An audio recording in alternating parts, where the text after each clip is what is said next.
Lá o meu pecado não condena mais.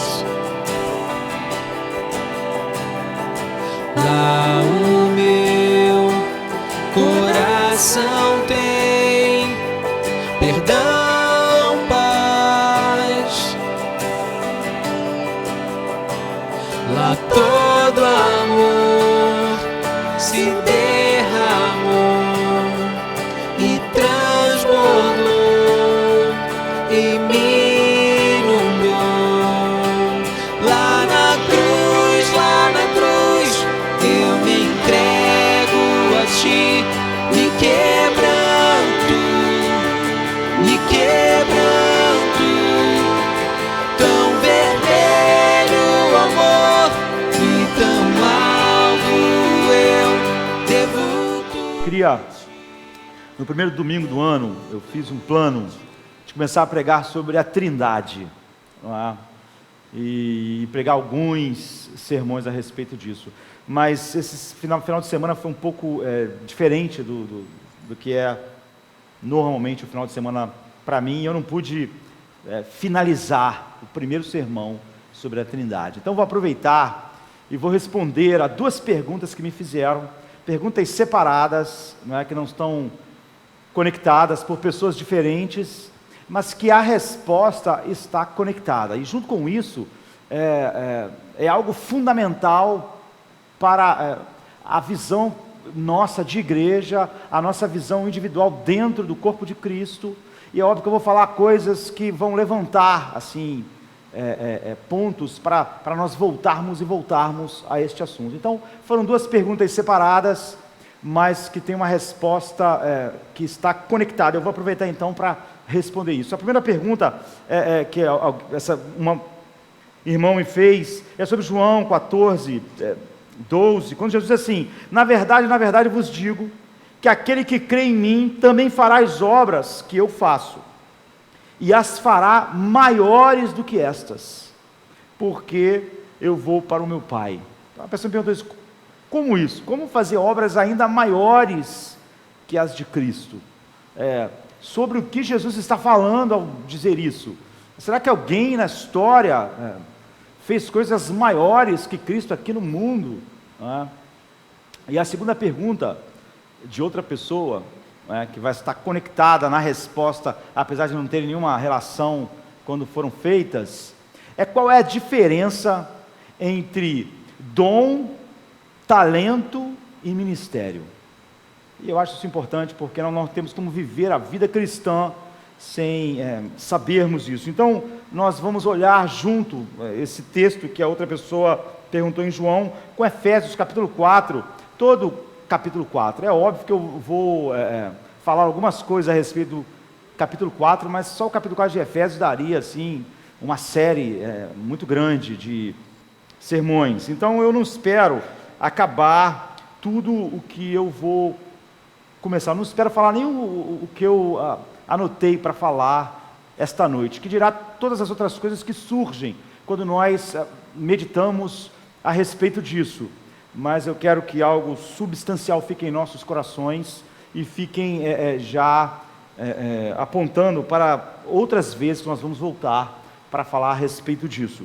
Então diz assim: rogo-vos, pois eu, preso do Senhor, que andeis de maneira digna da vocação com que vocês foram chamados, com toda humildade, mansidão, com longanimidade, suportando-vos uns aos outros em amor, procurando guardar a unidade do Espírito pelo vínculo da paz. Há um só corpo e um só Espírito, como também fostes chamados em uma só esperança da vossa vocação, um só Senhor, uma só fé, um só batismo, um só Deus e Pai de todos, o qual é sobre todos e por todos e em todos vós. Mas a graça foi dada a cada um de nós segundo a medida do dom de Cristo. Por isso diz: subindo ao alto, levou cativo o cativeiro e deu dons aos homens.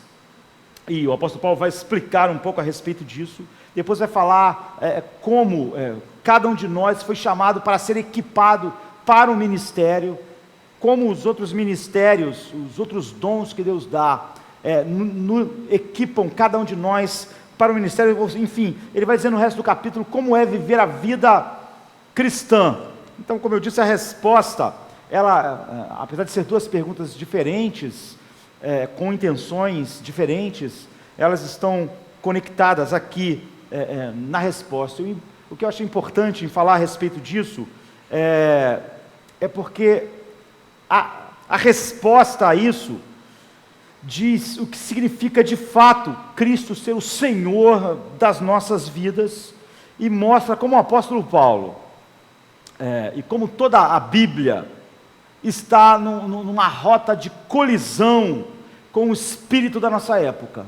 O espírito da nossa época que acabou por definir muito do que é a vida das pessoas na igreja, não é?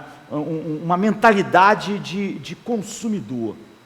Toda a nossa cultura está mergulhada nessa mentalidade, e isso está em rota de colisão com tudo que a Bíblia diz sobre a igreja, sobre vocês, sobre mim. E se nós não entendermos isso, nós não podemos de fato compreender o que o Evangelho faz e como Jesus exerce o senhorio dele sobre as nossas vidas. Então nós precisamos entender como farão coisas maiores, e a diferença entre dom, talento e ministério. Então o mundo mudou, o mundo ocidental mudou depois da Segunda Guerra Mundial. Até a Segunda Guerra Mundial o mundo era de uma forma, mas ele sofreu uma sensível mudança que caracteriza as nossas vidas. Quando o mundo entrou em guerra, houve uma grande necessidade da parte que não estava mergulhada no meio da guerra, a Europa, por exemplo, o Pacífico, lá depois, produzisse o que o mundo não estava produzindo. A guerra demandava uma produção muito grande de várias coisas, demandou genialidade nessa produção, para alimentar tropas, para alimentar o exército, para alimentar de aviões, de carros de combate, de arma, de alimento. Toda a logística fez com que o resto do mundo, que não estava lá mergulhado naquela destruição, trabalhasse de uma maneira febril para produzir o suficiente. E principalmente os Estados Unidos, que é a maior nação do mundo. Inicialmente eles não estavam envolvidos diretamente na guerra, e mesmo depois que eles se envolvem diretamente na guerra, eles são decisivos para essa guerra, não é? A guerra nunca chegou, enfim, chegou assim, só raspou, não é? No território americano, não é? E o que fez ele entrar na guerra, mas nunca invadiu o território americano de verdade. Então houve uma produção em massa, uma falta de homens para a produção, porque milhões de homens foram para a guerra e morreram. As mulheres saíram de casa, isso mudou, não é? As mulheres que ficavam em casa antes tiveram que ir para as fábricas, trabalhar, produzir, porque os homens estavam lá na guerra morrendo, não tinha homem suficiente, e cada vez demandava mais homens, e homens foram para o campo de batalha, as mulheres foram para as fábricas, e então a indústria produziu de maneira febril, mas então a guerra acabou. Então o mundo finalmente foi livre da tirania de Hitler, Mussolini, do Japão. Então os aliados venceram. Mas o que aconteceu? Acabando a guerra, a indústria tinha produzido de uma maneira que ela nunca tinha produzido antes. Criou-se uma máquina de produção enorme. As mulheres saíram de casa, e isso precisava continuar, porque isso virou de uma maneira mais poderosa ainda a locomotiva da economia do mundo. A produção, mas só que não tinha mais uma guerra. Você ia produzir, mas quem vai consumir isso? Então, a partir de 1945, dos anos 40, não é? A publicidade assumiu o lugar, não é, de manter essa máquina de produção que produz riqueza funcionando. Como? Agora a publicidade no mundo assumiu um papel que ela não tinha antes. Antes ela mostrava coisas que podiam entrar na sua vida e fazer bem, mas a partir de um certo tempo, eu acho interessante, né, a publicidade, a genialidade, não é? Mas o fato é que um mal terrível acabou sendo engendrado. A publicidade agora, ela não é mostrar você que tem uma necessidade, e aqui nós temos algo para a sua necessidade. Isso não bastava para manter o mundo e a economia funcionando. A publicidade passou então a criar necessidade. Não é só que, por exemplo, em determinado momento se inventou o freezer, e o freezer, olha, é uma coisa boa, você pode ter o freezer, porque o freezer pode ajudar a sua vida. Não, se criou de tal maneira que chegou uma hora que você disse, se eu não tiver um freezer, a vida não vai funcionar. Eu tenho que ter um freezer. Então ela começou a criar necessidade de consumo, de tal maneira que você começa a ver que sem aquilo a sua vida não vai funcionar. E essa mentalidade formatou as últimas gerações. Quem disse que aquilo era uma necessidade? Quem definiu? A publicidade. Então chega uma hora que você não ter aquilo, é como se você está desconectado do que é fundamental. Então houve uma época, lá atrás, que a TV começou como um luxo, mas depois ela passou a ser uma necessidade. Não é mais um luxo, é uma necessidade, eu tenho que ter a TV. Mas você vê, isso não para, essa máquina de produzir necessidades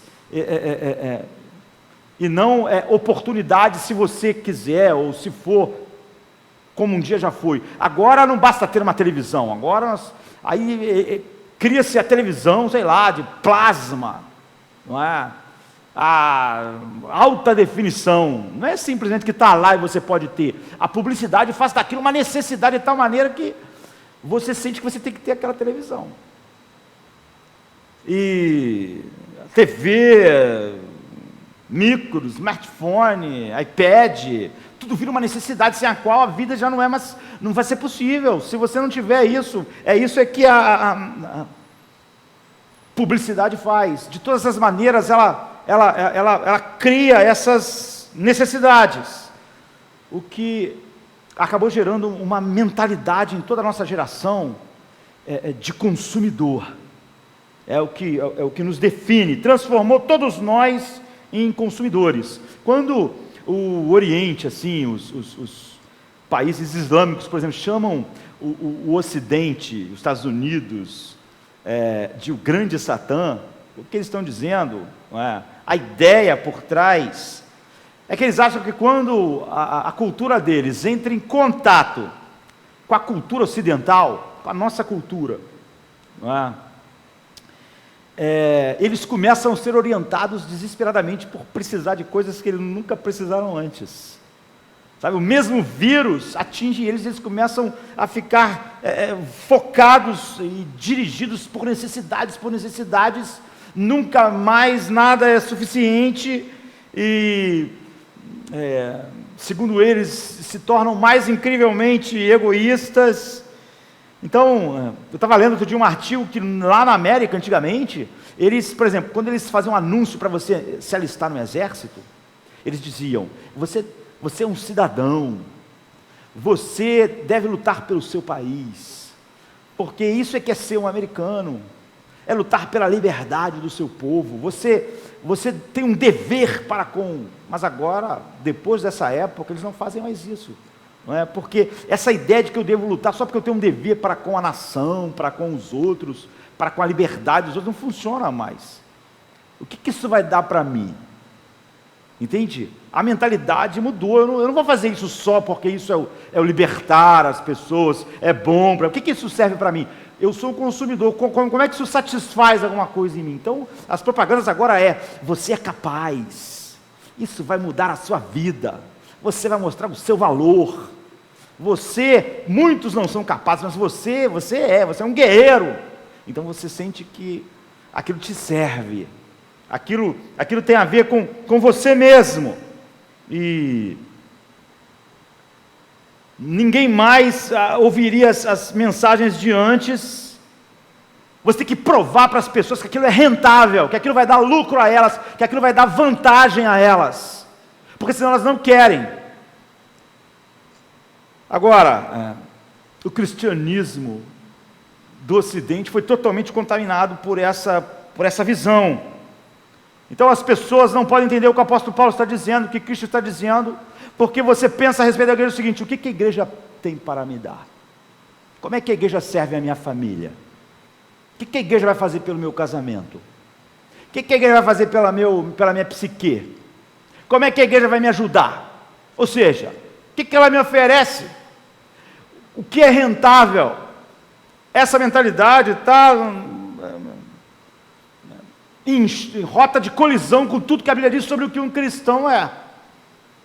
Mas isso se tornou quase que inexorável na mente das pessoas. Eu estava lendo numa época que começou as pessoas dizerem que a igreja precisava de marketing, por causa disso. E que o ideal era fazer pesquisa. Então eu estava lendo um livro sobre várias pesquisas que foram feitas, várias igrejas americanas, por exemplo, que entraram nesse jogo. E então algumas empresas diziam: olha, nós fazemos pesquisa, aqui está a igreja de vocês. Nós vamos pesquisar toda a região e ver o que as pessoas que não são cristãs, o que elas estão querendo da igreja. Você vê? É isso. Eles estão esperando algo que seja rentável, que a igreja dê para eles. Isso não tem nada a ver com o evangelho, mas essa mentalidade invadiu a igreja. Então fizeram-se muitas pesquisas dessas, muitos pastores falaram: opa, vamos fazer isso, para ver o que as pessoas querem, porque aí nós vamos oferecer o que elas querem, então elas vão vir. E então eu estava lendo uma série de pesquisas a respeito disso, e há uma coisa, em todas as pesquisas, é feita em vários e vários lugares, as pessoas falavam coisas diferentes, mas havia algo que aparecia em todas as pesquisas, algo que estava ali no topo, algo que era top assim, sabe? Algo que todas as pesquisas, em todos os lugares diferentes, bairros mais ricos e mais pobres, era a mesma coisa. E o que estava no topo da resposta das pessoas pesquisadas, as pessoas que a igreja queria alcançar, era: nós queremos uma igreja que nunca nos peça para fazer nada. Nós queremos uma igreja que nunca faça exigência sobre nós. Nós não queremos estar numa igreja que faça exigência. Nós não queremos uma igreja que nos chame a qualquer tipo de compromisso. Eu não quero estar preso a compromissos. Eu não quero ser responsável por contribuir. Eu não quero me sentir responsável por servir ninguém. Isso estava no topo. Isso era o que essencialmente eles disseram. Era o que estava na resposta de todas as pesquisas. Eu quero uma igreja que nunca me peça para fazer qualquer coisa, que não me ponha sobre nenhuma responsabilidade. Eu quero uma igreja, então, o que a igreja, então, essa igreja que está na mente, e o que ela pode dar para a minha família, para os meus filhos, para o meu filho jovem, para o meu filho adolescente? Qual é o programa infantil que ela tem? E você vê, essa é a mentalidade. Nós queremos escolhas, nós queremos um cardápio. O que ela tem? O que ela oferece? Eu já disse, o que caracteriza todas as pesquisas era que eu não quero uma igreja que me ponha sobre compromisso, de servir, de contribuir, me faça responsável. Nós queremos então garantir que as necessidades minhas vão ser de alguma maneira atendidas. Nós não estamos interessados em ser convidados a servir, nós não estamos interessados em ser convidados a ministrar, nós queremos ser ministrados. Você vê, nesse texto Paulo diz: vai para preparar os cristãos, os filhos de Deus, todos eles para o ministério, preparar todos eles para ministrar, para servir, para assumir suas responsabilidades como filho de Deus na igreja de Cristo. O que Paulo fala está assim, em rota de colisão, está em rota de colisão com essa mentalidade que se generalizou na nossa geração, com o que Cristo, por exemplo, diz em Marcos 10, 45, eu não vim para ser servido, mas para servir. Eu vim para servir. Paulo está dizendo, vocês devem ser preparados para ministrar os outros. Eu não vim para ser servido, mas para servir e dar a minha vida em resgate de muitos. Então, a mentalidade cristã parte daí. Paulo, então, está em rota de colisão, e eu poderia passar bastante tempo falando a respeito disso, não é? Mas eu quero, nosso objetivo, num assunto tão grande, tem que ficar focado, e eu quero começar imediatamente dizendo que Paulo está dizendo aqui nesse texto que a igreja é um corpo. É um corpo. Você vai ver que aquela mentalidade é totalmente impossível alguém ser cristão e de falar e achar que faz parte da igreja de Cristo com aquela mentalidade. Mas ela é reinante na nossa geração. Então, a igreja é um corpo, é o que o apóstolo Paulo, é a coisa que ele vai, nesse texto, vai enfatizar. E, obviamente, o corpo tem partes. E essas partes do corpo, elas estão totalmente comprometidas umas com as outras. O contrário de que eu não quero uma igreja que me faça comprometido, não quero uma igreja que me faça responsável para servir, eu não quero ser responsável para contribuir, eu não quero ser responsável. É o contrário, eu não quero ser responsável para ministrar, eu quero ser ministrado. Um corpo, ele tem muitas partes, mas ele é totalmente comprometido. Eu diria que eles são tricotados, não é? Juntos, todos juntos. Eu vou dormir toda noite, e uma das coisas, eu não tenho muita certeza quando eu vou dormir à noite, não sei se eu vou acordar, se eu não vou acordar, se eu vou acordar com uma dor enorme e de repente morrer, porque esse pessoal fala que as pessoas morrem dormindo, porque não estava com a pessoa, não sabe se a pessoa morreu dormindo. Não é? Às vezes a pessoa acordou sentindo uma coisa horrorosa e morreu, o pessoal, que bom, o cara morreu dormindo. Não sei. Então quando eu vou dormir, eu não sei. Mas uma das poucas certezas que eu tenho é que se eu acordar, a minha mão vai estar lá, entende? O meu pé vai estar lá. Está dizendo, se cair um avião em cima da minha casa, assim acontece uma coisa muito estranha.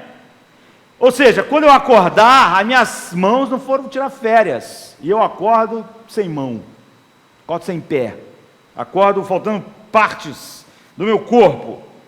Então Paulo começa a falar sobre a igreja como um corpo, ele começa a falar sobre a responsabilidade de cada cristão em ministrar, e a responsabilidade de nós como igreja é equipar todos os santos para o ministério. Para isso Deus deu dons à igreja, deu dons a todo mundo, para todos serem edificados e serem preparados. Então, o primeiro capítulo de Efésios, a Efésios eu poderia dizer que é a carta da igreja, a carta mais profunda de todas. O primeiro capítulo fala sobre a origem da igreja na eternidade, como uma obra soberana de Deus, é maravilhoso. Mas como toda a carta gira assim em torno, John Stott, por exemplo, no seu comentário de Efésios, ele diz assim, ninguém pode emergir de uma leitura séria da carta de Paulo aos Efésios com um evangelho privatizado ou privado. Efésios é o evangelho da igreja. A carta estabelece o propósito eterno de Deus de criar através de Jesus Cristo um povo que se destaca em relevo brilhante contra o fundo sombrio do velho mundo condenado.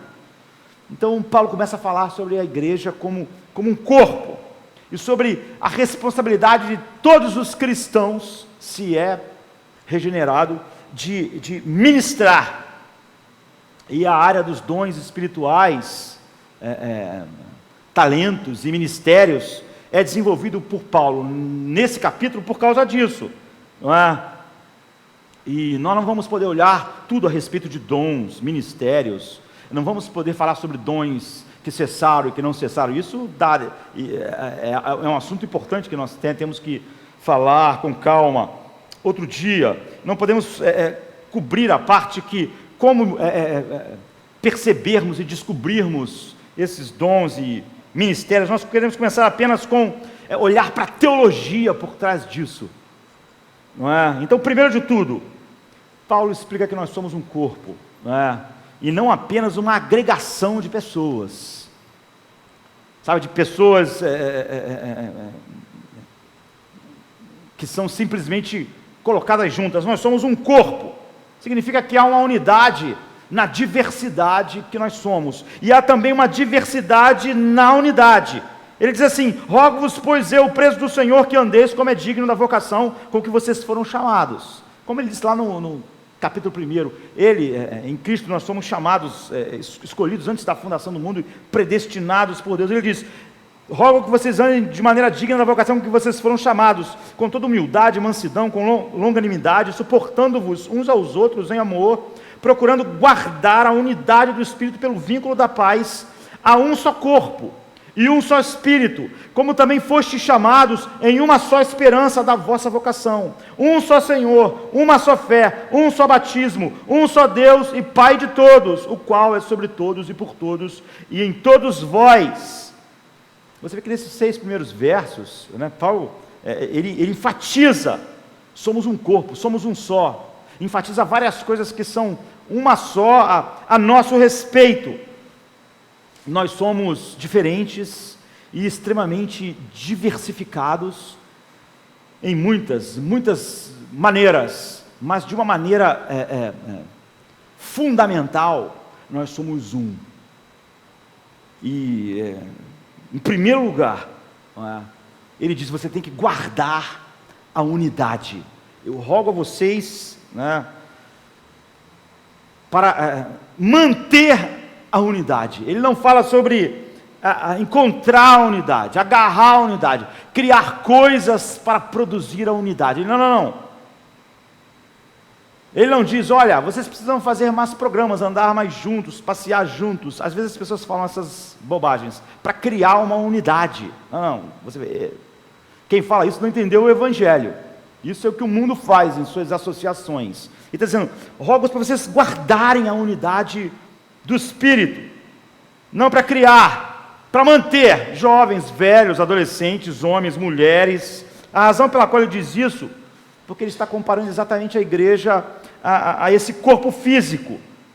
E você pode sentar e pensar horas, porque essa metáfora é a preferida, não é? Ele vai falar sobre depois um edifício, mas olhe para o seu corpo, não é? Você vai descobrir que você não foi costurado, não é? Sei lá, isso é Frankenstein, assim, pedaço de um, pedaço de outro, pedaço de outro. Não é assim que o nosso corpo, não é assim que o corpo físico existe, surgiu. Uma parte saiu de outra parte, que saiu de outra parte, uma única célula se dividiu em partes e partes. É uma coisa orgânica, não é várias coisas desconexas que foram costuradas. É um processo orgânico de crescimento. E Paulo está dizendo aqui: há uma unidade do corpo, uma unidade que nós temos por sermos quem nós somos. Se nós somos quem falamos que somos, e essa unidade é sobrenatural. Essa unidade é um dom de Deus. É um dom de Deus. Você não constrói ela. Você não pensa em maneiras de criar isso.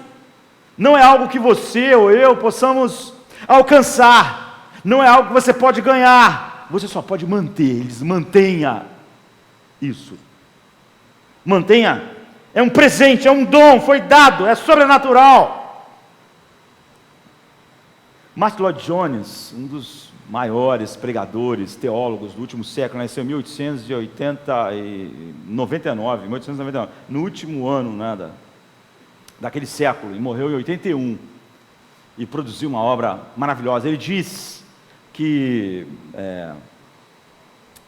numa época na vida dele em que ele já era pastor, ele era um homem educado, se tornou cirurgião e era auxiliar do cirurgião da rainha da Inglaterra. Ou seja, não só se tornou um médico, mas se tornou um médico. Mas chegou uma hora que ele resolveu abandonar tudo para ser pastor de uma igreja pobre no país de Gales, que é da onde ele era no Reino Unido. Então foi um choque, assim, abandonar a carreira para ser pastor de uma igreja, não uma igreja, mas uma igreja pequena de pessoas pobres e que culturalmente bem diferente da vida que ele vivia. E ele também nunca estudou, nunca fez um seminário, ele simplesmente sentiu esse chamado, foi e se tornou um pastor de uma pequena igreja assim no país de Gales, antes de se tornar conhecido, né? E foi pastor lá por algum tempo, por bastante tempo. Ele disse que durante um período na vida dele, uma voz, não é? Uma tentação, um dardo, entrava na cabeça dele: o que prova que você é cristão? Por que você acha que você é cristão? Todo filho de Deus já experimentou isso. Na verdade, até o filho de Deus, de vez em quando ouvia de Satanás isso, né? Se tu és filho de Deus, não é? E ele disse que isso perturbava ele. Você disse que é um cristão. Ele disse que a tentação, né, o dardo, entrava na mente dele. Agora, o que faz você pensar que você é um cristão verdadeiro? E ele disse que a resposta do coração dele foi: olha, explique isso, assim, sabe, como se fosse um diálogo mesmo. Explique isso.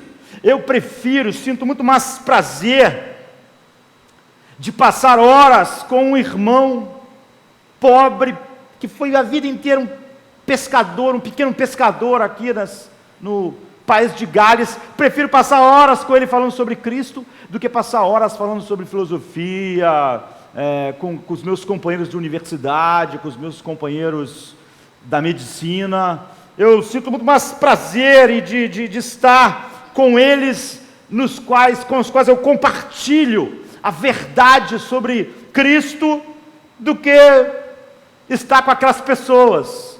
Não é? Então, é óbvio que, você imagina, a Inglaterra naquela época, a divisão social era muito mais rígida do que na nossa geração. E ele diz isso: como é que eu posso explicar? Eu me sinto uma unidade muito maior com alguém totalmente diferente culturalmente do que eu, totalmente diferente socialmente, totalmente diferente de todas as formas, do que eu me sinto com as pessoas que compartilham isso comigo, porque essas pessoas que têm todas essas diferenças, elas compartilham Cristo comigo. Como você explica isso? É isso que Paulo está dizendo. A unidade do corpo é para ser mantida, é um presente, é um dom. Lloyd Jones está dizendo, você vê, essa é a evidência de que eu fui regenerado. Eu tenho coisas em comuns nessa vila de pescadores, ou com essas pessoas, muito maior, e que me dá um prazer enorme de estar com eles do que com os outros. É um presente, é um dom.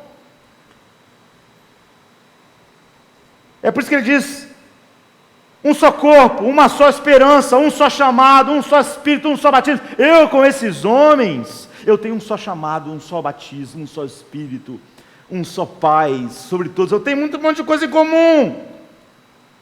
Então o que ele estava dizendo é que a experiência da regeneração cria uma unidade que você mantém. Você não pode fabricar. O vento sopra onde quer, regenera um homem. E quando regenera um homem, esse homem passa a ter essas coisas em comuns com essas outras pessoas que o Espírito fez isso. Para mim, por exemplo, um texto central a respeito disso é João 16:8, quando ele diz assim: quando o Espírito vier, ele vai convencer o mundo de 3 coisas: do pecado, da justiça e do juízo. Isso define um cristão de maneira incrível, não é? E nós não podemos ficar muito nele. Mas quando o Espírito de Deus regenerou você, ele fez, se você é um homem regenerado, ele faz você compartilhar coisas com outras pessoas que o resto do mundo inteiro não tem nenhuma relação. Há um abismo entre nós e o resto do mundo. É isso que Lloyd Jones estava dizendo, é isso que esse texto diz. Primeiro, o Espírito vem convencer do pecado. C.S. Lewis dizia que, num livro famoso dele, que ele nunca conheceu um não cristão verdadeiro que admitisse que ele era um feixe de presunção, orgulho, que ele era encurvado para si mesmo, que ele só tinha interesse voltado para o seu ego, que ele não se importava com mais nada a não ser com ele mesmo e como o mundo o servia. Eu nunca vi. Eles, olha, eu já encontrei não cristãos falarem: olha, eu sou um cara mulherengo, ou mulheres que dizem: não, eu gosto de namorar. Muitos homens, eles dizem: eu já encontrei gente que confessa esse tipo de pecado, esse tipo de erro, mas eles não sentem muita vergonha disso. É um pequeno problema, não é? Eles admitem um monte de coisas. Ele diz: mas eles nunca admitem o orgulho, a arrogância, o egocentrismo, a vaidade, o fato de que eles querem ser o capitão das suas vidas, de que isso apodrece a alma, e é verdade.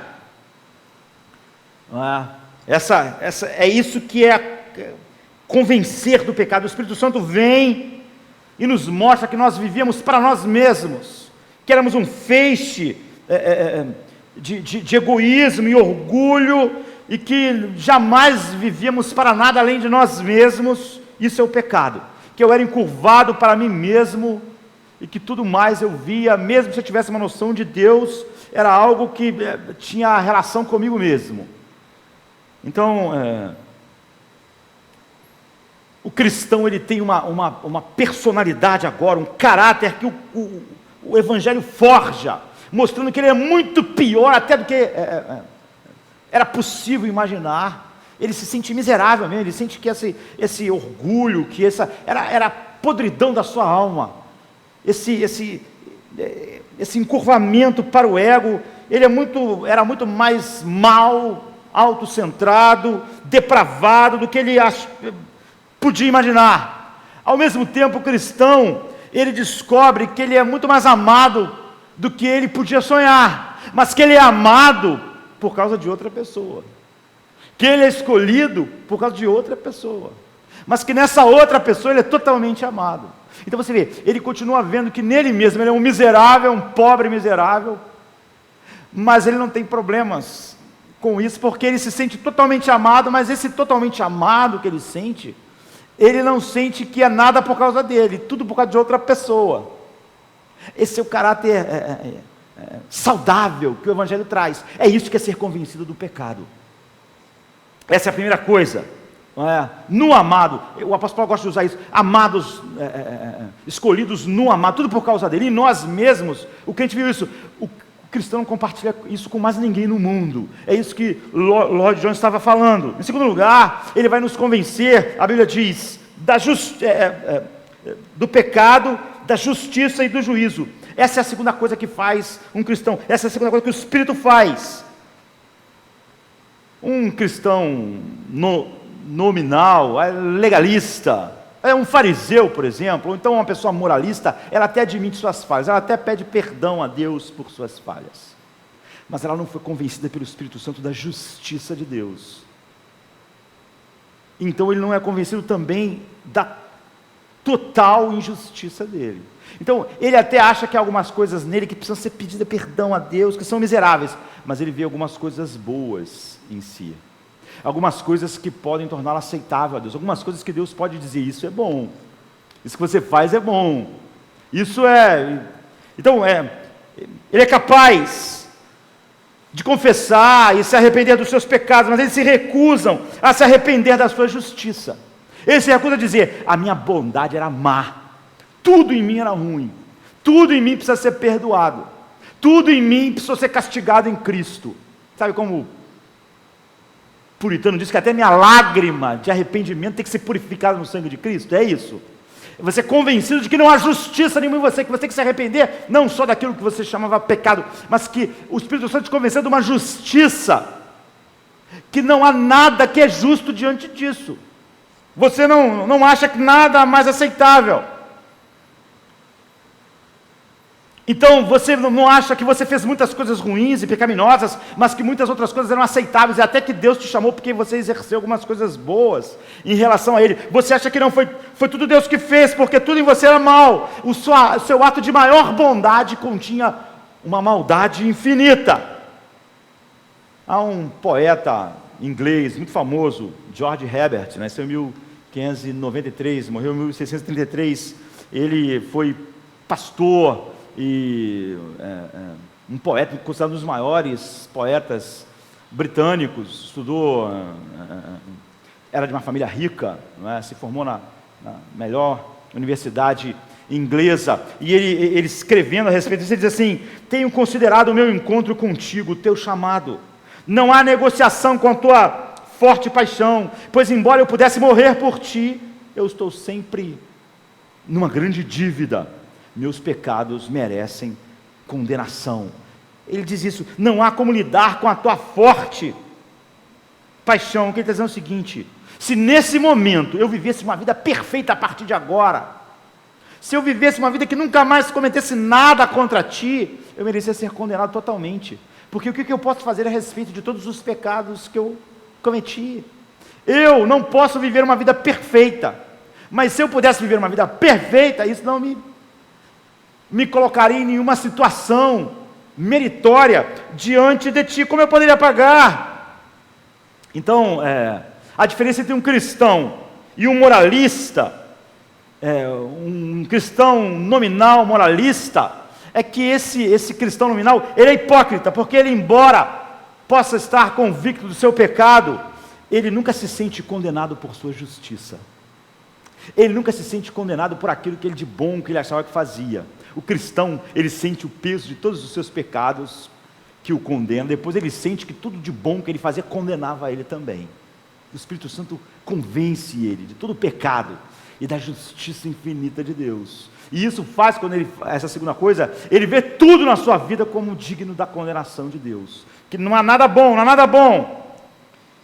Então você vê, o cristão é colocado do lado de outras pessoas. É por isso que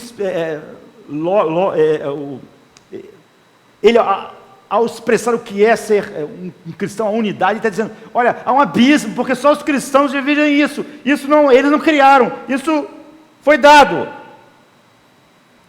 Então, ele diz assim, o poeta: não, eu tenho que confiar totalmente e completamente, do começo ao fim, e só no que Cristo fez, porque Ele tem sido perfeito em meu lugar. Ele amou Deus com todo o seu coração, toda a sua alma, toda a sua mente, toda a sua força. Ou é isso que eu recebo, ou Deus atribui isso a mim, ou eu estou perdido. Ele amou o próximo como a si mesmo. Eu confio totalmente no que Ele fez, e nada de bom em mim eu posso confiar. Então você sente, é convencido, não é? E sente a condenação por causa do pecado e por justiça. E por fim, não é? Ele nos convence do juízo. E você começa a ver que Jesus é precioso demais quando você é convencido dessas duas primeiras coisas.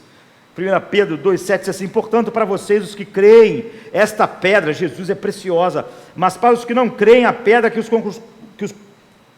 construtores rejeitaram tornou-se pedra angular. Então, se você soubesse que você vai morrer, e que há um remédio, não é?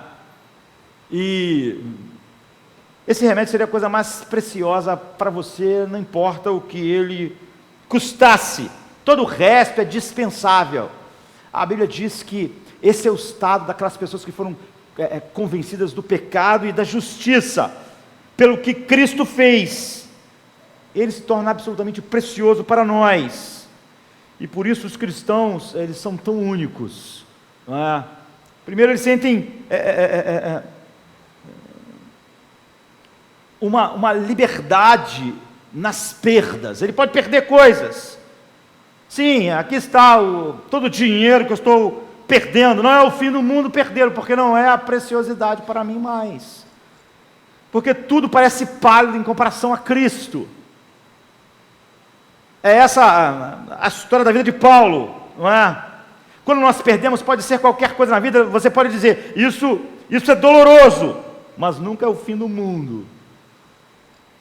Eu acabei de perder uma coisa muito importante, eu acabei de perder tudo que eu tinha, mas o meu tesouro está seguro, a minha preciosidade. Então, você está convencido do juízo, de que Jesus, por tudo que Ele fez, recebendo todo o seu pecado, Ele te deu poder agora. Você só pode mortificar pecados que Cristo já pagou a culpa por Ele. Ele deu poder para você fazer isso. Então você percebe que você tem Cristo como juiz. Você é convencido do juízo, de que o juízo mesmo para você é algo real, que a santidade, a piedade, uma vida de obediência é a maneira de se viver, valorizando tudo que Ele é. Então o apóstolo Paulo diz assim, a respeito disso, ele diz que os filhos de Deus, ao perceberem tudo que Deus fez, ao serem convencidos do pecado, da justiça e do juízo, eles são implacáveis com o pecado que Cristo pagou. Eles agora podem mortificar o pecado que Cristo pagou. Então, Paulo diz: pois todos nós devemos comparecer perante o tribunal de Cristo para prestar conta. Jesus pagou o pecado, a culpa do pecado, e nos deu poder para mortificar o pecado que não tinha mais poder de nos condenar. E um dia todos nós vamos comparecer diante do tribunal dele, para exatamente olhar a face dele e como nós mortificamos os pecados que ele pagou a culpa e nos deu o poder de fazer. Então é por isso que Lloyd Jones disse: olha, aquela acusação teve que ir embora, porque eu sinto por um outro, por essas pessoas, uma ligação, apesar dos abismos de diferenças culturais entre nós, sociais.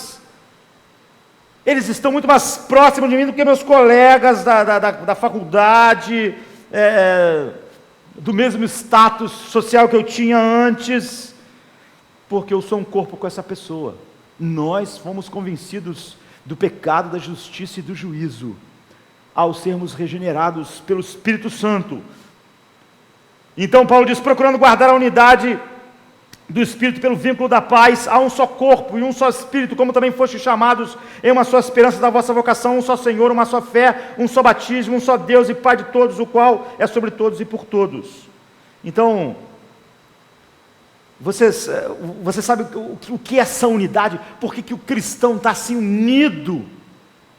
E como eu sei que sou cristão, é como se você estivesse na China. Imagina você na China, você sabe falar mandarim? Não sabe. Você come as coisas que o chinês come? Não come. Imagina você está na China, você não conhece ninguém na China, você não fala, você acha que aquele lugar, você se sente um verdadeiro peregrino na China.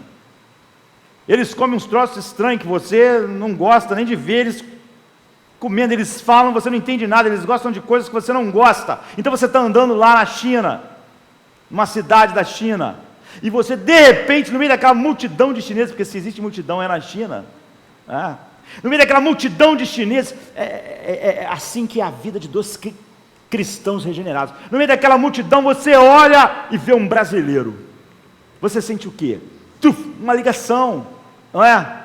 Você sente: cara, aquele cara é igual a mim, nós não temos nada a ver com isso, tudo para mim é estranho, mas aquele cara é estranho. Você nunca viu ele na sua vida, é um brasileiro que você nunca viu. Você vai abraçar ele, comer com ele, sair junto, vai bater um papo, vai conversar sobre coisas. Se souber que ele está perto, vai se encontrar, vai passear junto, vai andar junto, vai criar, vai passar um tempo. Você fala o mesmo idioma, você veio do mesmo lugar. Finalmente, alguém que entende as coisas que estão no teu coração, as coisas que estão na tua mente, as coisas que te formaram. Não importa se aqui no Brasil, você está encontrando um cara lá na China, não importa aqui se ele era muito educado ou menos educado que você. O que te liga a ele lá naquele lugar é muito maior do que a posição social, se um, sei lá, tem doutorado e outro, sei lá, tem só o primário, não importa. Você é um brasileiro. Eu olho para esses chineses aqui, eu sou um peregrino nesse lugar. Essa cultura, essa língua, essas coisas, mas esse aqui é um brasileiro, eu vou comer um feijão com arroz com ele ali, não é? Vamos comer junto um bife, vamos bater um papo. Apesar de aqui no Brasil poder haver 1000 diferenças entre eles, há uma unidade que os atrai, que é avassaladora, que qualquer diferença é nada, é o que ele está dizendo. Eu com aqueles pescadores no país de Gales tinha muito mais em comum do que com os meus amigos batendo um papo sobre filosofia, ou junto com as pessoas do meu nível social. Aquele era o meu povo. Essa é a unidade. Essas pessoas, sabe, quando alguém consegue, olha, está lá na China, mas não, me sinto bem aqui na China mesmo, meio com chinês, você não é peregrino nada, não é verdade? Você se tornou um chinês.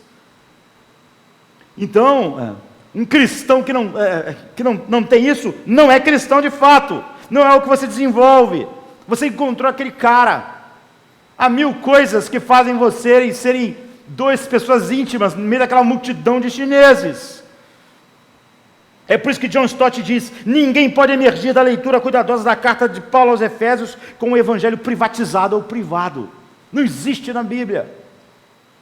Efésios é o evangelho da igreja. A carta estabelece o propósito eterno de Deus de criar através de Jesus Cristo um povo que se destaque em relevo brilhante contra um fundo sombrio de um velho mundo condenado.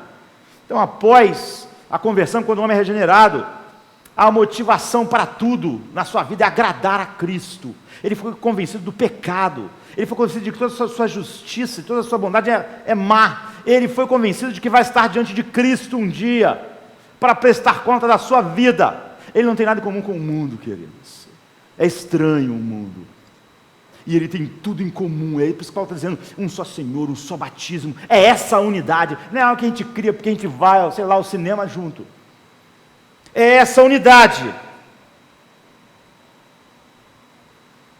Isso é a igreja. Esse é o contexto da igreja.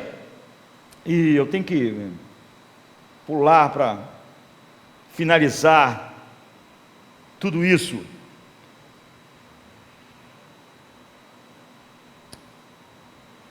Então, em Atos 2, a Bíblia diz que, à medida que as pessoas iam sendo regeneradas, acrescentava o Senhor o seu número para a igreja, os que iam sendo salvos. A unidade da igreja não vem de algo que você faz, Deus acrescenta a você. É isso que Lloyd Jones estava dizendo, Deus acrescenta. Se você não sente isso, se você não sente aquela coisa daqueles 12 brasileiros que se encontram na China e diz, um está olhando para o outro lado do outro lado da rua, eu e aquele cara, vou lá falar porque, caramba, é um brasileiro.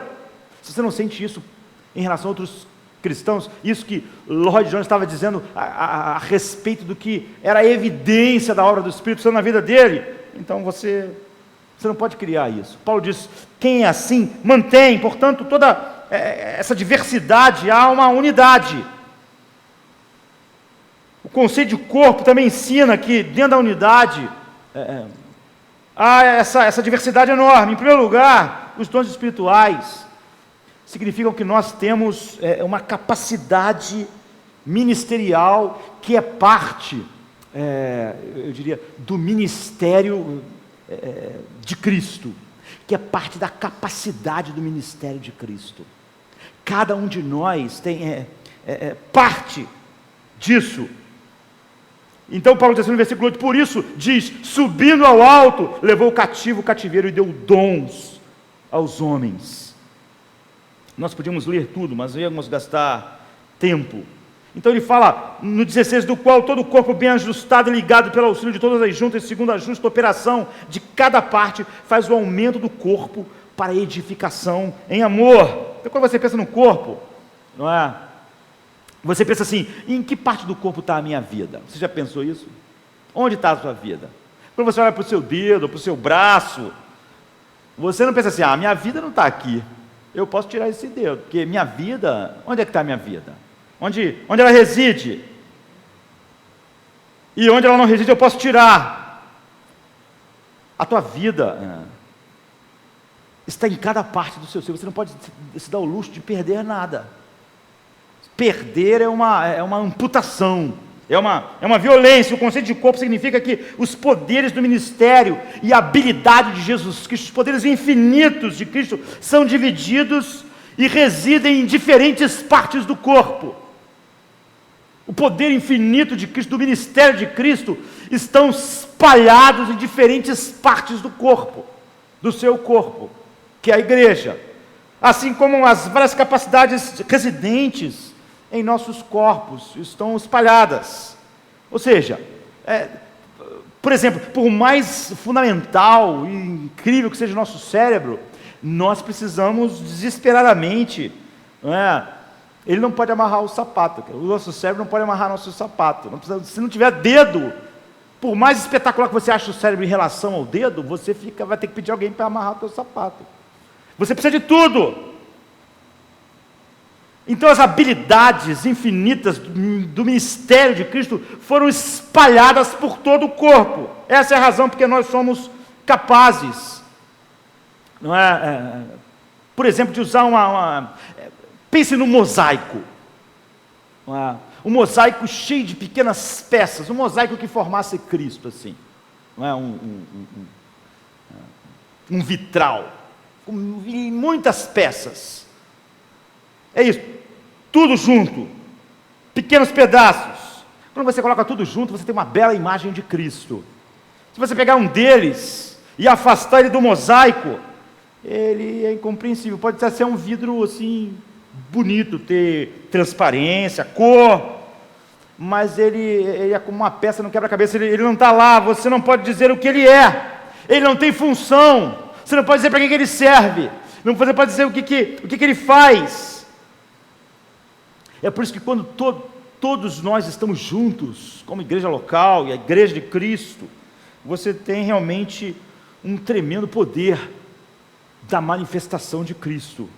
Há um versículo incrível na Bíblia, em Atos, em Lucas, em Atos, no início dos 2 livros de Lucas, Lucas diz que escreveu, Lucas para Teófilo, ele escreveu aquele livro para mostrar o que Cristo fez. Ó Teófilo, você se lembra, na minha última narrativa eu disse que de todas as coisas que Jesus começou a fazer e ensinar, agora vou falar a respeito disso. Ou seja, ele disse para ele, eu escrevi o livro de Lucas para você ver o que Jesus começou a fazer, e agora quando ele começa a escrever Atos, eu vou continuar dizendo o que Jesus fez. Então há um versículo aqui em Efésios 2,17 que é incrível, que diz assim: e vindo Cristo, ele evangelizou a paz a vós que estavais longe e aos que estavam perto.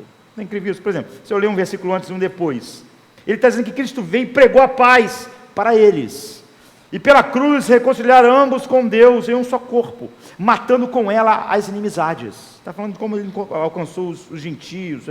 E vindo, ele evangelizou a paz a vós que estavais longe e aos que estavam perto, porque por ele ambos temos acesso ao Pai em um mesmo Espírito. Jesus nunca foi à Ásia Menor, Jesus evangelizou vocês. Jesus veio e pregou a paz a vocês. Jesus nunca saiu de uma pequena região onde ele viveu. Ele está dizendo o seguinte: quando um dos filhos de Deus veio e pregou para você, Jesus estava pregando para você, não é? Agora, o que tudo isso significa? Não é? Quando Jesus estava no mundo, ele ocupava um lugar, um espaço como nós, como homem. Ele tinha um contato com um número certo de pessoas, limitado de pessoas. Ele não estava falando de alguém. Ninguém fez as coisas que Cristo fez no mundo. Nem o apóstolo Paulo, por exemplo, que escreveu essas cartas e que é o homem mais usado, nunca fez nada parecido com Cristo no mundo. O que ele estava dizendo é que a igreja, se eu não for, o Espírito não vai vir. E quando o Espírito vir fazer essas coisas, vocês vão ser o meu corpo. Então, vocês farão coisas maiores, porque eu estarei fazendo coisas em todos os lugares ao mesmo tempo. O meu poder infinito, ministerial, vai estar espalhado por toda a verdadeira igreja, em todos os lugares. Algo muito maior do que eu mesmo andando no mundo. É por isso que ele diz, olha, é vantajoso eu ir, porque se eu não for, o Espírito não vem. Vocês vão fazer algo maior, ou seja, o impacto da igreja no mundo inteiro, espalhando a verdade, alcançando o mundo, vai ser muito maior. Farão coisas maiores do que nesses 3 anos foram feitas. Então, o que são dons espirituais? Ele veio 1 hora para chegar aqui, né? 56 minutos. Um dom espiritual, então, é um velho e bom teólogo disse certa vez: o dom espiritual é uma capacitação para atender as necessidades das pessoas. É dada pelo Espírito Santo com base na livre graça soberana de Deus, de maneira que as pessoas são trazidas para mais e mais debaixo do senhorio de Cristo, resultando no crescimento do corpo de Cristo em qualidade e quantidade. Então, em primeiro lugar, o dom espiritual é uma capacitação. Em 1 Coríntios 12, por exemplo, o apóstolo Paulo diz assim: 4:7. Mas há diversidade de dons, mas o Espírito é o mesmo. Há diversidade de ministério, mas o Senhor é o mesmo. Há diversidade de operações, mas é o mesmo Deus que opera tudo em todos. Mas a manifestação do Espírito é dada a cada um para o que for útil. O que é uma manifestação? Quando as pessoas pensam em manifestação, elas pensam sempre em algo milagroso, mas não. Manifestação é tornar algo visível. Algo que não é visível. Tornar visível às pessoas. Então, por exemplo, eu posso estar irado com você, mas se não houver uma manifestação, você não vai saber. Não é assim? Mas se eu te der um soco no olho, essa é uma manifestação da minha ira. Você vai entender. Ela externaliza. Então o dom espiritual não é o que você é o que você faz.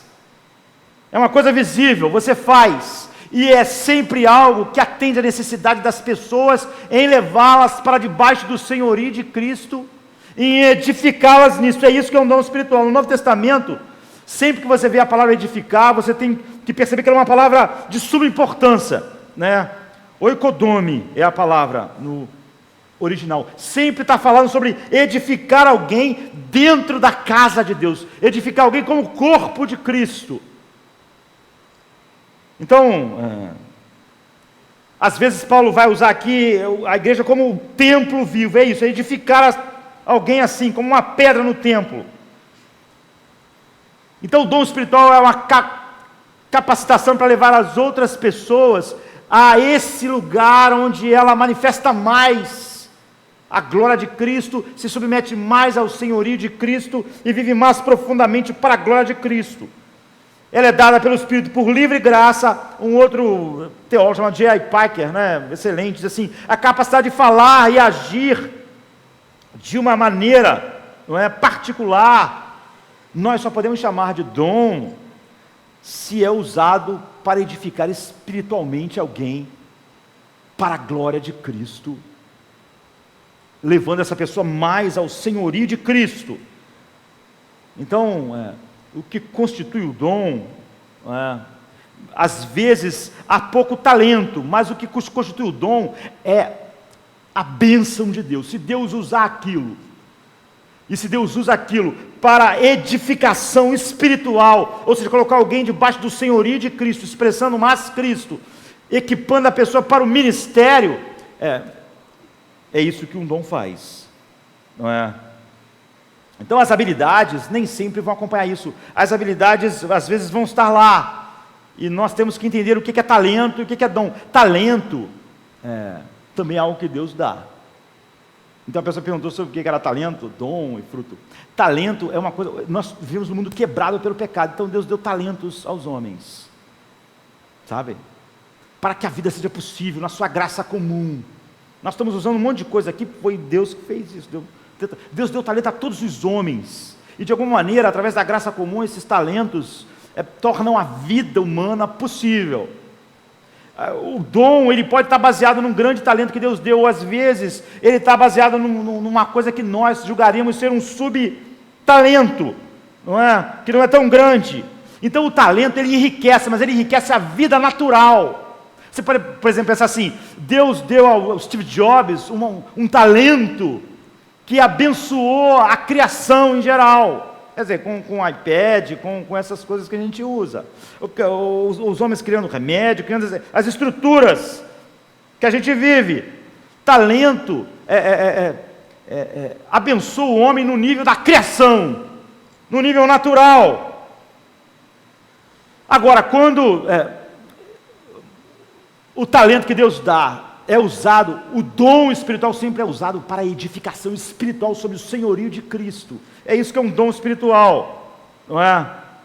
Traz alguém mais para baixo da realeza, do senhorio, do poder de Cristo, e edifica essa pessoa como casa espiritual, onde Cristo é manifestado em glória.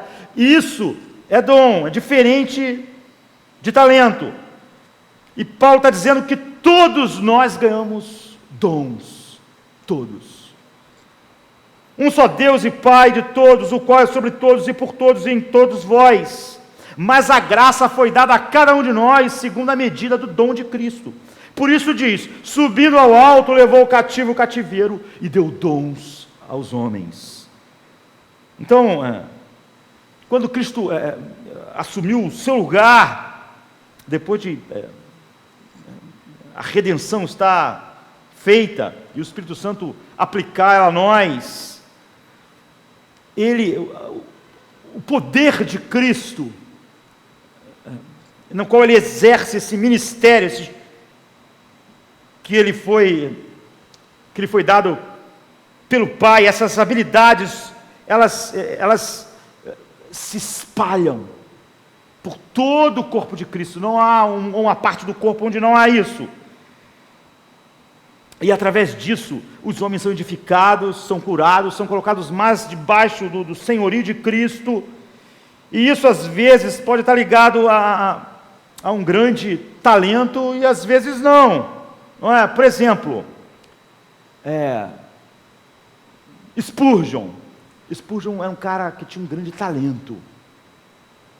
Ele começou a pregar com 16 anos. Spurgeon não fez faculdade, não fez seminário. Na verdade, Spurgeon, nós podemos dizer que ele não fez nem o que nós chamamos hoje de ensino médio. Mas ele tinha um talento extraordinário para falar para as multidões, para as pessoas. E Deus, esse talento, você vê, Deus deu a ele um dom em cima desse talento que operou um grande avivamento. Mas há homens, por exemplo, que foram um ponto em que muitas pessoas foram abençoadas espiritualmente, que é o que o dom faz, que não tinham isso. Não é? Na mesma época, por exemplo, em Chicago, Moody, Deus salvou várias vidas, mas ele não tinha nada do que Spurgeon tinha. A escrita dele não é boa, a gramática não é boa, não tinha um grande talento como orador, mas Deus usou. Você vê, o dom espiritual é o que J. Packer estava dizendo, é aquilo que Deus usa, é aquilo que Deus abençoa, mesmo quando você não vê por trás disso um grande talento. A bênção de Deus está ali, e é usado para edificar. As pessoas dizem, se Spurgeon não fosse um grande pregador como foi, ele poderia ter sido o primeiro-ministro da Inglaterra, ou se ele se envolvesse com política, por causa disso. Ele era um orador incrível, apesar de já outras pessoas não eram assim, mas Deus os usou tremendamente para salvar vidas, para edificar vidas, ou seja, não em cima daquilo que nós chamaríamos de um grande talento. Então essa é a ideia. O dom espiritual é uma coisa maravilhosa, uma coisa que Deus dá, é o poder de trazer as pessoas mais para dentro e para baixo do senhorio de Cristo, expressando mais a vida de Cristo em suas próprias vidas. Então o seu dom, o meu dom, o dom da igreja, é como um tratamento radioativo sobre um tumor que estaria crescendo, aquele feixe de radiação diminui o tumor até matá-lo. Então a Bíblia diz que o Espírito Santo dá dons aos crentes, aos cristãos, não é? E esses dons, Paulo está dizendo, olha, nós recebemos dons, todos nós, quando fomos regenerados. Quando você se tornou um cristão de verdade, quando Jesus se colocou à direita de Deus, Ele deu dons a todos aqueles que são chamados a essa unidade. É por isso que Paulo diz, um só Pai de todos, o qual é sobre todos e por todos e em todos vós, mas a graça foi dada a cada um de nós segundo a medida do dom de Cristo. Por isso diz, subindo ao alto, levou o cativo o cativeiro e deu dons aos homens. Então, como talento, quando a gente fala sobre talento, estamos falando sobre a criação natural, é o que nós falamos. Deus dá quando os talentos? Quando a pessoa nasce. Não é? A pessoa não adquire talento depois, ela nasceu com o talento. Quando você nasce de novo, a Bíblia diz, Deus dá dons à sua igreja. Quando você é regenerado, quando acontece aquilo, convencido pelo Espírito Santo do pecado, da justiça, do juízo, quando há aquela coisa que faz você um com a igreja de Cristo. Então, os dons são dados a nós quando nós nascemos de novo. Alguém pode dizer, não, mas, por exemplo, Paulo, 1 Coríntios 14 diz, segui o amor e procurai com zelo os dons espirituais, mas principalmente, olha, ele está falando para você procurar, mas lá no grego, como aqui em algumas versões, você vê, ele está falando no plural, a igreja tem que procurar todos os dons, não está dizendo que eu tenho que escolher um dom e procurar aquele, está dizendo que a igreja deve desejar todos os dons que Deus dá para a edificação da igreja. É o que Paulo está dizendo ali em Efésios, não é? Então a igreja, ela deve estar interessada nisso, ela deve querer isso. Não é que eu oro para Deus transformar eu que sou um dedo, sei lá, num pé, não é isso. É que eu quero todas as coisas, tudo que expressa Cristo, leva para debaixo do senhorio de Cristo e equipa a igreja. É óbvio que você pode dizer assim, mas se Deus dá os dons quando eu sou regenerado, então como é que eu não percebo? Porque é assim. É porque você, por exemplo, quando o Neymar foi criado por Deus, Deus deu a ele o talento de jogar futebol, mas ele não descobriu isso na hora. Não é? Os talentos podem ficar o quê? Eles podem ficar lá adormecidos até um determinado instante. Então Deus, quando criou Shakespeare, deu a ele o talento de escrever, mas ele não saiu da barriga da mãe, pegou um negócio e começou a escrever umas coisas. Ele tinha o talento, mas o talento às vezes fica lá adormecido, não é? E tem uma hora que ele vai explodir. Assim são os dons. Quando Deus nos criou, quando Ele nos recriou em Cristo, Ele nos deu dons para a igreja, para ministrar a igreja. Mas eles ficam às vezes latentes, até um determinado momento. Então, uma das outras coisas, quando eu vou dormir, eu sei que não vai mudar algumas coisas. Eu não tenho certeza de alguma coisa, mas eu tenho certeza que eu não vou acordar amanhã, de manhã, e minha mão virou um pé. Não, a minha mão não vira um pé. Eu quero o corpo completo. Mas não há eu tenho essa segurança. Então, embora alguns dons possam aparecer muito mais tarde, onde Deus nos leva às situações, eles foram me dados quando eu fui regenerado. Não é? Então, depois Paulo vai dizer, ele mesmo deu uns para apóstolos, outros para profetas e para evangelistas, e outros para pastores e doutores. Ele colocou essas duas coisas juntas aqui, querendo o aperfeiçoamento dos santos para a obra do ministério, para que todos os santos exerçam o ministério, para a edificação do corpo de Cristo, até que todos cheguemos à unidade de fé e ao conhecimento do Filho de Deus, e ao homem perfeito, à medida da estatura completa de Cristo. No entanto, você vê, os dons, eles são dados assim, eu diria, em cachos, assim. Você vê, ele falou aqui, ele vai falando a respeito, e há momento que ele une esses dons.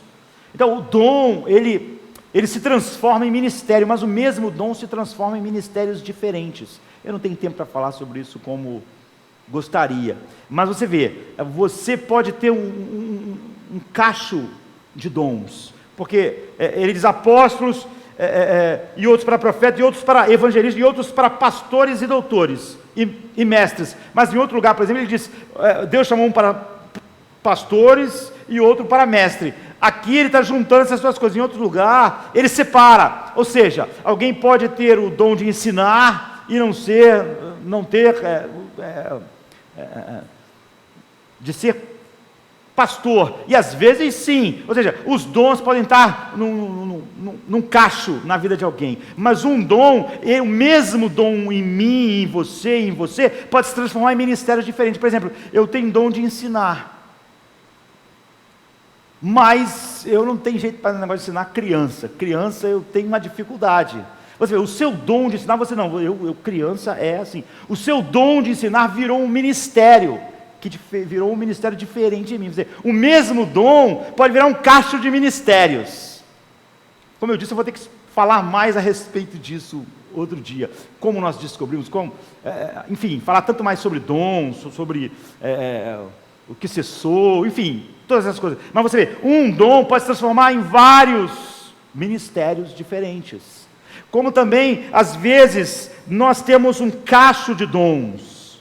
Como também, nós vimos que às vezes o dom está sobre uma base, como em Spurgeon, de um talento. E já em outra pessoa não havia aquele talento natural, mas mesmo assim, como Deus usa e abençoa aquilo para edificar o corpo de Cristo, aquilo é um dom que sobre a nossa ótica não estava baseado num grande talento. Então, às vezes, você tem o dom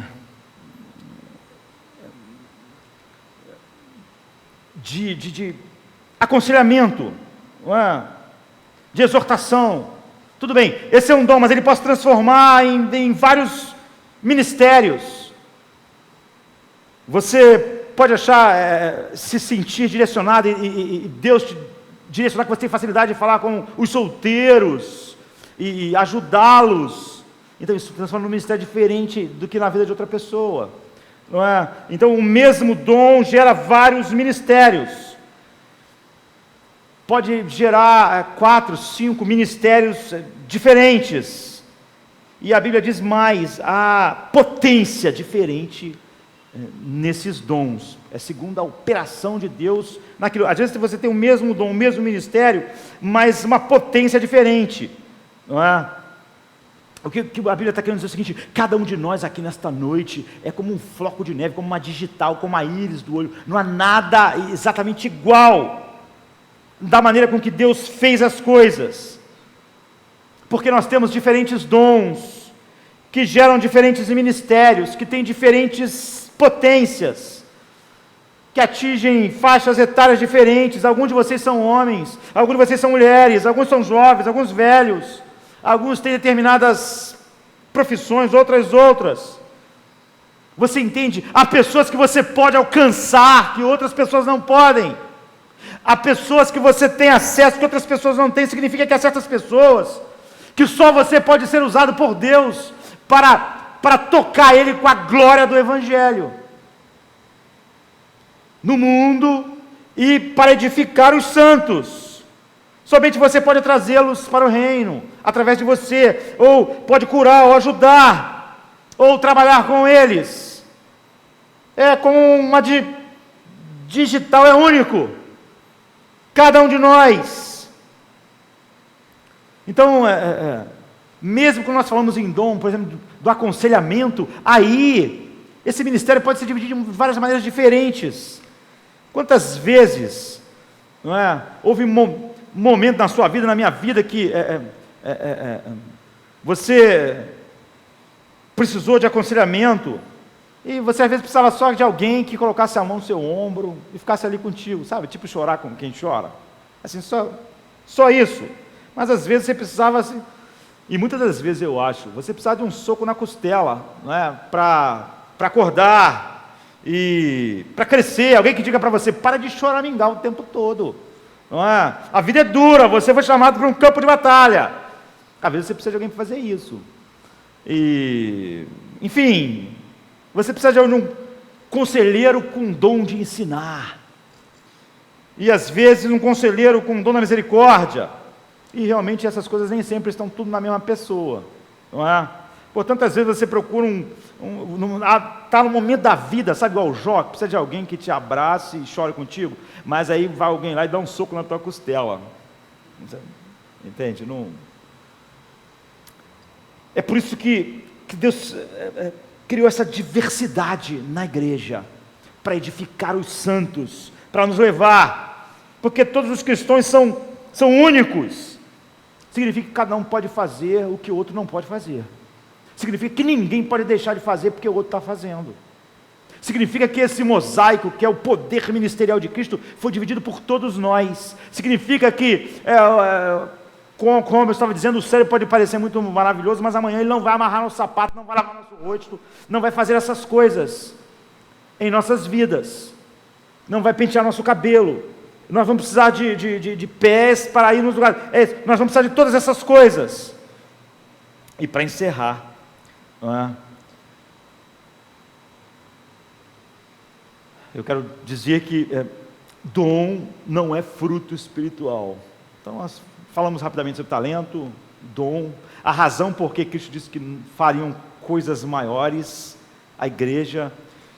E eu quero encerrar assim: todo cristão deve ter todos os frutos: amor, alegria, paz, paciência, longanimidade. Nós pregamos várias vezes sobre isso aqui há pouco tempo, e ainda vamos continuar falando. Isso é o fruto espiritual. O fruto espiritual é o que você é, dom é o que você faz. Então o fruto espiritual é fundamental, porque ele é que define o que você é. Você pode ser enganado pelos seus dons. Você pode ser enganado. Qualquer um de vocês podem... quando você tem um dom que se transforma num ministério, você pode... ele pode te enganar de várias formas, não é? É o fruto espiritual que mostra a sua proximidade com Deus, a sua vida com Deus. As coisas às vezes estão ficando cada vez mais frias. O fruto é como, você sabe, o ar dentro do pneu, o ar no pneu. Aí começa a vazar ar, mas o pneu ainda funciona durante um tempo. É isso. Os seus dons, quando você é colocado em determinada situação, eles podem funcionar quando a sua vida já não está como devia estar. E, por exemplo, chegou domingo, eu tenho que pregar. Você vê, eu faço isso há muitos anos. Esse é um dom. Se a minha vida com Deus começar a não ser o que ela devia ser, eu ainda posso, quando chegar no domingo de tarde, dizer: não, vou ter que ir lá pregar. E quando eu pregar, as pessoas podem ser abençoadas e Deus edificar elas e colocar mais elas sobre o senhorio de Cristo, e elas serem abençoadas espiritualmente. E eu posso pensar assim: está vendo, eu estou de volta, as coisas estão acontecendo, mas não necessariamente. O fato é que o pneu estava perdendo ar, mas ainda está rodando, O fruto é o que eu sou, o dom é o que eu faço, e é por isso que ele pode nos enganar. É por isso que tem pessoa que diz assim: puxa, mas aquela pessoa era tão maravilhosa, tão comprometida, de repente caiu desse jeito, abandonou a mulher dele. Como isso aconteceu? Assim, de repente, isso não aconteceu de repente. É porque o ar estava escapando, mas o dom ainda estava funcionando, porque o dom é o que você faz, o fruto é o que você é. O que você é conhecido pelo fruto. Jesus diz assim: pelo fruto conhecereis. É o fruto que diz o que você é, não o que você faz. Mesmo que Deus use aquilo ainda para abençoar espiritualmente, edificar, levar para o senhorio de Cristo. Na verdade, Deus pode, Deus deu dons, que não é talento, porque você vê, a definição de dons é aquilo que abençoa espiritualmente, até a homens que ele nunca regenerou, como Judas. O fruto diz o que ele é. Judas nunca foi um homem regenerado, mas Deus fez o talento dele abençoar outras pessoas espiritualmente. Naquele instante, o que ele está fazendo se parece mais com um dom do que com um talento, porque o talento é algo que possibilita a vida natural. Mas Judas saiu com eles, evangelizou com eles, expulsou o demônio com eles. Então, aquilo era mais do que nós podíamos definir só como talento. Então é isso que Paulo diz: você pode ter dons, mas se você não tiver esses frutos, você não é nada. Porque o que torna real, o que torna um talento um dom, é quando Deus deu aquilo e usa como parte do poder ministerial de Cristo para edificar as pessoas, colocá-las sobre o senhorio de Cristo e edificar as pessoas para a glória de Deus. Agora,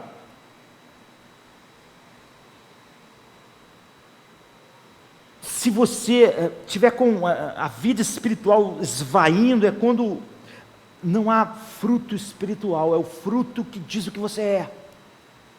Mas um homem é possível, como eu estou pregando nessa noite, quando sua vida espiritual está esvaindo, continuar pregando, porque ele faz isso há muito tempo.